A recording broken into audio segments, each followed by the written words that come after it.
Good evening, friends and gamers. GM Dave here, your man behind the screen, and doing a little bit of bandwagon jumping tonight. As I'm sure a lot of you are aware, by the time this video goes up, as the time of recording, it was yesterday, but the video is going to go up tomorrow, so by the time the video goes up, it'll have been 2 days ago. Andrew Armstrong of Dawnforged Cast recorded a video discussing the reasons why he ultimately decided to quit Roll20 almost entirely. That includes removing financial support. He used to be a subscriber of theirs. That includes plugging their product.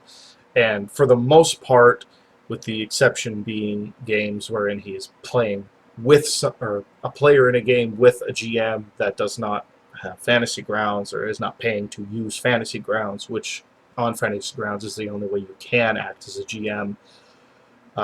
He basically doesn't use the site at all. Now, the long and short of the situation is when he was part of Saver Dice with Taking20, WebGM, and I believe Nerdarchy, um, Cody of Taking20 specifically approached the people at Roll20, specifically the guy who runs it, Nolan T, about sponsoring Roll20 on Saver Dice, or being sponsored by Roll20. They basically, all the guys involved had used the site, enjoyed the site. I believe Cody mentioned that he actually helped develop the site. I know Andrew has done a great deal of support for the site. He's made tutorials on how to make maps and macros.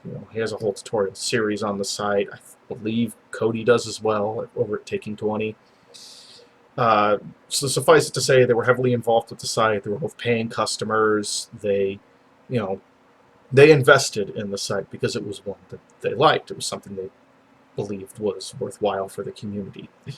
So these guys, it was 5 guys in total. I don't recall all of their names, but I'm going to link to both Andrew's and Cody's videos in the description. I strongly recommend you watch both of them if you have not. But basically, they approached Roll20 with the suggestion that, hey, we want to do this campaign, bringing different YouTube channels who are large in this particular sphere of YouTube together, so we can all game together. We have a good audience already. They want to see it, and we like what you guys do. We like your product. We'd love a small sponsorship from you guys because we really want to spread the word about your product. We really believe in it. And Nolan's response was essentially, I don't need 5 more white guys to sell my product. So dismissing them out of hand based on their skin color, based on their race, based on their sex as well. Apparently, there are more details to it than just this. Andrew and Cody both. You can watch their videos again. I'm linking them in the description below. I highly recommend you watch both of them. Get the full context, as much of it as you can. But, there's a little more details to it than this. I'm not really going to go into it. But when Andrew originally posted that video and he started talking about why he was quitting Roll20, my initial thought was like, okay, I know he found Fantasy Grounds. He enjoys Fantasy Grounds. It's probably just because he likes Fantasy Grounds more, and I'm betting this is going to be something of a plug for Fantasy Grounds. But then he mentioned the bad customer service. And as soon as he mentioned that, I knew exactly what he was going to talk about. Because this is not the first time that I've heard of this being an issue on Roll20. The first time I actually heard of this being an issue was a few months ago when I ran across a story wherein a guy who was hosting a game on Roll20 was being, a little discriminatory in his decision on who to bring into the game. I do not remember the exact details of the story, and I've had difficulty finding it, but I believe there is a YouTuber who has talked about it. I think his name is Jeremy something. I don't recall. Jeremy Hambley, I think. I believe the channel was The Quartering. I don't really remember. I haven't watched too much of his stuff, and I didn't really care for it myself, so I didn't stick with it.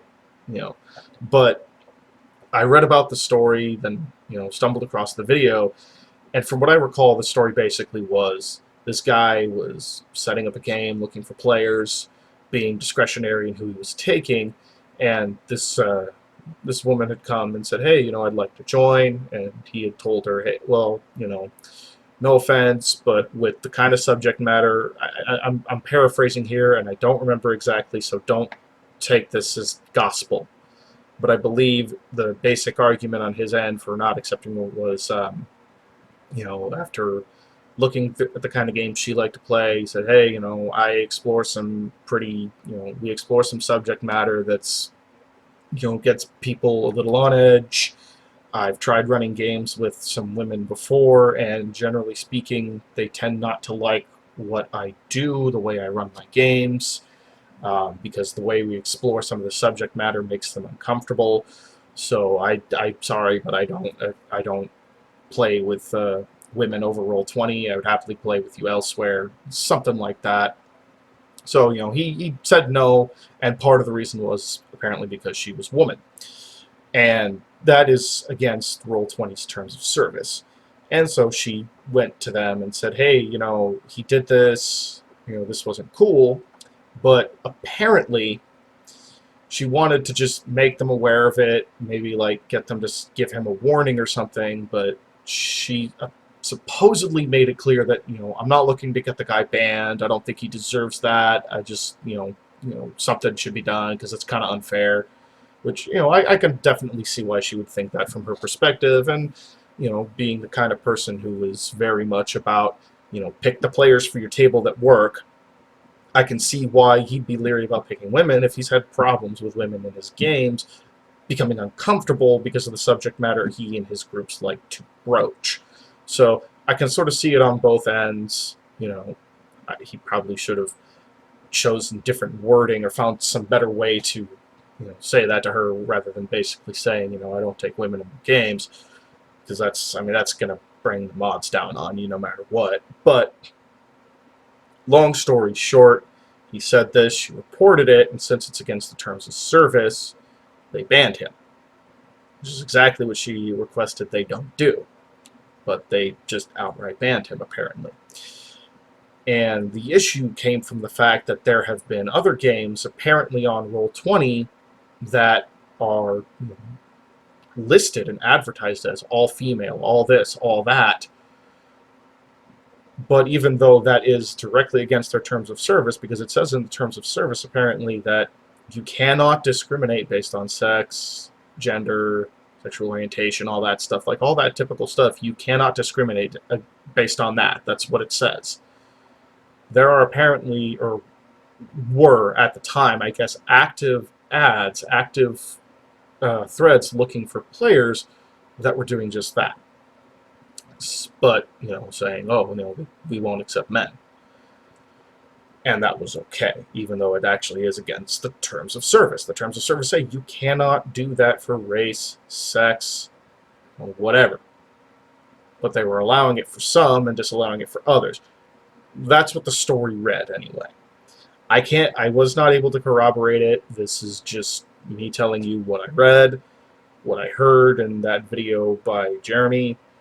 I don't know how the veracity of it, but based now on what I've heard from Andrew and Cody, I am not surprised that this happened at all. And it makes me glad that I've never actually supported Roll20 financially. I've used the site a lot for my own games, and I've never really felt the need to support it financially, even though it's very inexpensive. But now I know for a fact that I'm never going to. It's just not going to happen. So my goal with this video really is to just kind of make people a little bit more aware of the situation. Again, I can't stress this enough. Links to Andrew's and Cody's videos will be in the description. Go watch both of them in full. Watch them both, get as much of the context as you can about this situation. And then decide for yourself whether or not Roll20 is something that's worthwhile for you. For me, I'm not going to be giving them my money anytime soon. In fact, I'm probably going to fire up a subscription at Fantasy Grounds at some point and just migrate my gaming over there completely.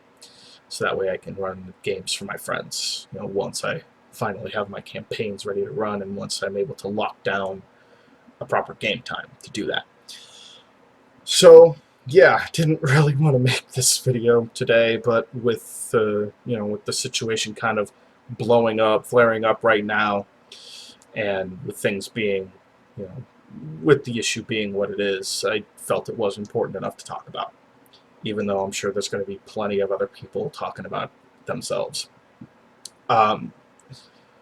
With that said, originally what I had planned to do today was actually start a new series that I'm going to be working on, exploring different characters and how they fit, how they, as characters, their growth as characters over time, and their stories fit them into certain molds that can be used as strong examples to look to as a player if you're looking to make a character of a certain type.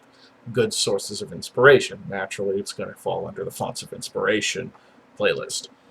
So stick around after the video. Kind of pointless to say at the end of the video, I know, but stick around for a little bit longer because I am going to go ahead and tag on a preview for the first character we're going to be exploring at the end here. So yeah, the situation with Roll20. Yeah, the staff apparently is pretty sexist and pretty racist, and you know what? I don't give a fuck what you say.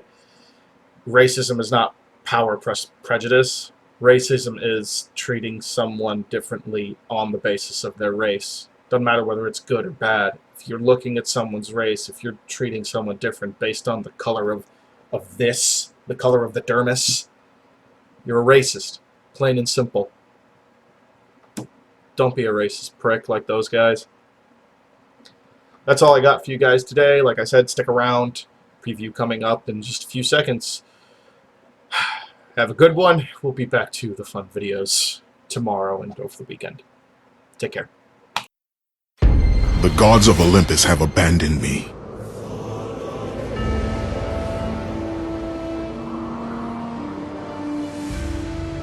Now there is no hope.